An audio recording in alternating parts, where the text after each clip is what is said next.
Hey guys, look! A new Spider-Man! And honestly, I'm excited for this one. Oh yeah, I forgot, people seem to hate this fucking thing. So yeah, in case you've been living under a rock, allow me to catch you up. Hasbro announced a new Marvel Legends line called Marvel Legends Maximum, with the first figure in the line being, of course, Spider-Man. And I'm gonna be honest here, the figure does look good. It's based off of Todd McFarlane's art. It looks like they made a completely new mold from scratch, and it just looks amazing. I honestly do not see why there's a problem here.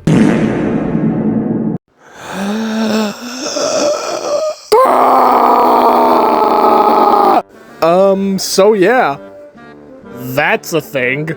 So yeah, the price of the figure is definitely dividing people, to say the least. I honestly haven't seen a price of an action figure be this controversial ever since. Thank the fucking Lord they are gone! So yeah, the price kinda blows. Especially for me, since I live in Massachusetts, so the tax here fucking sucks. So while most people had to pay almost 50, I had to pay almost 60 for this fucking thing. So yeah, there's only one way to find out if it's worth the price. Let's just fucking get to it. Oh god. Welp. Here we are. The Marvel Legends Maximum series Todd McFarlane's Spider-Man is now in my collection. And I gotta say, I really do like the box on this. I like the little comic book strips in the back. I like all the images of the figure, although they are a bit photoshopped. But this isn't the first time Hasbro photoshopped their figures on their boxes. I mean, just look at the No Way Home 3-pack. Come down here and fight like a man. I don't suppose I could convince you to come up here and fight like a spider. Yeah. He's alright. Like, yeah, ignoring the price point, this figure actually looks pretty damn good. I'm honestly very happy with the paint job on this guy. Like, for me personally, I wasn't able to find any, like, paint mishaps, because I know a lot of people were able to find some. But I really love how they based this off of Todd McFarlane's art. Todd McFarlane is honestly one of my favorites. Can he pose low? Now, I know you can tear right through that, but I wouldn't recommend it. Alright, let's see how well this guy can pose. First off, he has his standard butterfly joints, and he has a double jointed elbow along with a wrist hinge for the hand, and for the first time ever, a goddamn forearm cut. Holy shit. And of course, he can look up, just like your standard Marvel Legends Spider-Man should, and of course, if he can look up well, he can also look down in shame as well.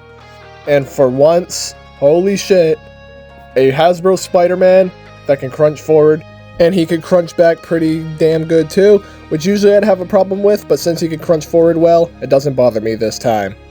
And of course, he can do the splits, he can kick up pretty damn good, wow.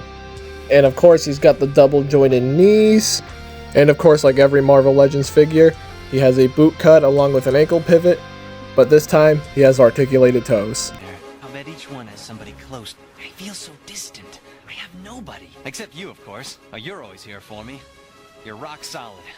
And best of all, you laugh at all my jokes. Bruce, you're a heck of a guy. Alright, since this is a Maximum Spider-Man figure, he has a shit ton of accessories. Starting off with the hands, he has your standard fists. He has wall crawling hands, so you can put him in wall crawling poses or put him in crouching positions. Like, goddamn, the crouching on this figure is fucking crazy. And of course he has flipping hands, but we're not done with flipping hands just yet, because he has another pair where the webs are actually shooting out. This is actually pretty damn cool. I hope that they add this in other Spider-Man figures in the future. And Hasbro actually went out of their way to mold a new web. Holy shit. For once, they're not giving us the goddamn web that they've been using since 2012. And here we have bare-handed web shooter accessories, which I want to like them, but I absolutely despise that they have no articulation at all. To see Hasbro take shortcuts for a figure that they're charging $50 fucking for, it's honestly very goddamn frustrating in my opinion. Jesus goddamn Christ. And we have two shooting webs, which comes with a stand that you can pose the webs on. As you can see, I am posing both of them here right now. This is honestly pretty damn cool. And of course, we're not done with the web accessories yet, because he has a goddamn web shield. Holy shit. And he has a goddamn spider sense accessory. And of course, starting off with the heads now, we have our standard masked expression. We have a more expressive masked head. And finally... What the fuck is this? The mold on the head is fine, but I don't know how to explain it, but the way that this face is painted, it just looks like a realistic Woody. You got a friend in me. Yeah, but you're still airborne. How does that work exactly? Yo, Vulchi, you're humming. You idiots! You doomed us both! You so have not been paying attention. Alright, let's see how this Spidey plays with others. Here he is next to the Mafex 185 Classic Spider-Man. Now, here's the question that you've all been waiting to see answered. Is this better than the Mafex? No. Here he is next to the Marvel Legends Renew Your Vows Spider-Man, and as you can see, this is not a remold of that mold. This is a totally new mold for the Spider-Man figure entirely, which I really like.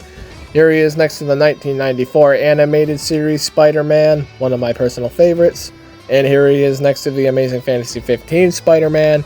And here is the Maximum Spider-Man next to a fellow Todd McFarlane creation in the Marvel Legends retro-carded Walmart exclusive Venom. And finally, here he is next to the 2004 Toy Biz Superposable Todd McFarlane Spider-Man.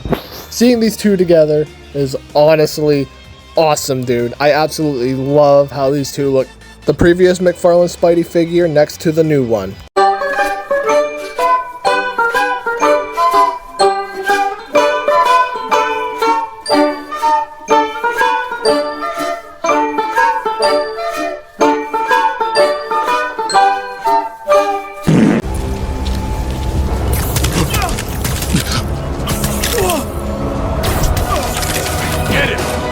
Morning, guys! Who's ready for their hot, fresh cup of bodily harm?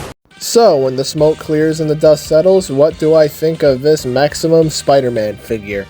It's alright. Yeah, I honestly find this figure to not be that bad. Like, yeah, I don't think it's the best Spider-Man figure by a long shot, but I do have to say this is definitely Hasbro's best Spider-Man that they have made. It's not the best Spider-Man figure, period. I still believe that the Mafex 185 is the best Spider-Man figure, because that figure is actually worth the price, because yes, this figure is not worth $50 in my opinion. Some of the shortcuts that Hasbro took is honestly fucking ridiculous. I honestly believe that this should be like 35 to 40 bucks, but at the end of the day, as a figure, I give this Spider-Man figure an 8 out of 10.